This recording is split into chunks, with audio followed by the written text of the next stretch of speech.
This is Catherine, the romance thriller game that has you solving nightmarish box puzzles in your underwear. Speaking of in your underwear, that's what I'm doing right now in honor of Catherine. Just kidding about that. I'm in my underwear because it's so hot. It's really hot here. Well, now let me get into things that you actually want to hear. Right now I'm on one of the landings where you can speak with other sheep, which are people also trapped in the same nightmare. They've got to go through the same thing that you're going through. And you'll meet these people in the real life part of the game. And by talking to them, you can hopefully save their souls and unlock wonderful achievements. Now to the confessional booth. This place is really interesting. There's always some strange question asked, and this is where you can decide how exactly your character is going to develop, how your Vincent is going to handle these awful situations that he's going to run into when he's awake. And yeah, it's cool. Just tug on the rope, whether you're a chaotic person or a nice person, a normal human being who cares about other people. You can pull on the good rope.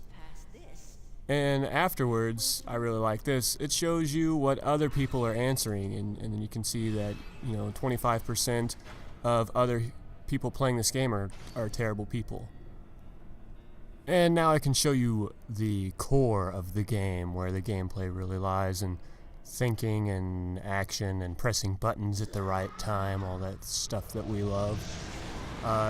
But it's going to be pretty thrilling, especially if you're a single or newlywed man, because it has some very suspenseful horror devices, such as this gigantic baby that will crush you and kill you over and over if you're slow at thinking or have a slow video processor. Now the biggest killer for me was just pressing the wrong direction on the analog stick, throwing blocks off the edge, pulling them where I didn't want to pull them. That got me killed very much. Otherwise, getting hung up not knowing what strategy to use to go up, you're going to get crushed by some sort of monster, only on these levels though. There's other ones that don't have these monsters chasing you down. I love those. They're a bit slower paced. The level will fall slowly below you, but you do have some opportunity to make a mistake and try to make amends for it or find an alternate route. I like that. Not so much being smashed by babies over and over.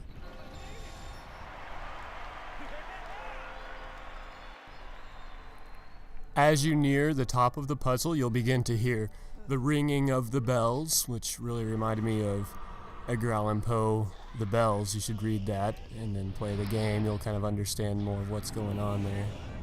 So after completing some of those box towers, hanging out on the landing, learning techniques on how to climb up, and chatting with the other nightmare victims, you'll end up back in the real world watching some anime cutscenes, laughing at Vincent, getting all sweaty and nervous, trying to lie to two girls at the same time. And you'll eventually end up at the bar, of course, where you can intoxicate yourself and look at pictures on your cell phone and reply to texts and talk with people at the bar. Some of the conversations will help sway your morality, definitely the texting. And it's all about learning these people's problems and trying to help them and save them, which it was a little bit boring for me at this part of the game. I was definitely driven to try and save these people, but I really didn't want to hear about their problems. Maybe I'm a jerk. I don't know. You can comment below if you want. Overall, I really loved the originality of the game. It was something very different paced, and I'm talking to you Call of Duty and Madden players. It's just fantastic experiencing something fresh where I'm using my mind to solve puzzles, and it gives you kind of an emotional touch with trying to develop the system of morality for Vincent just through conversations and texting. Really good animations, really good story.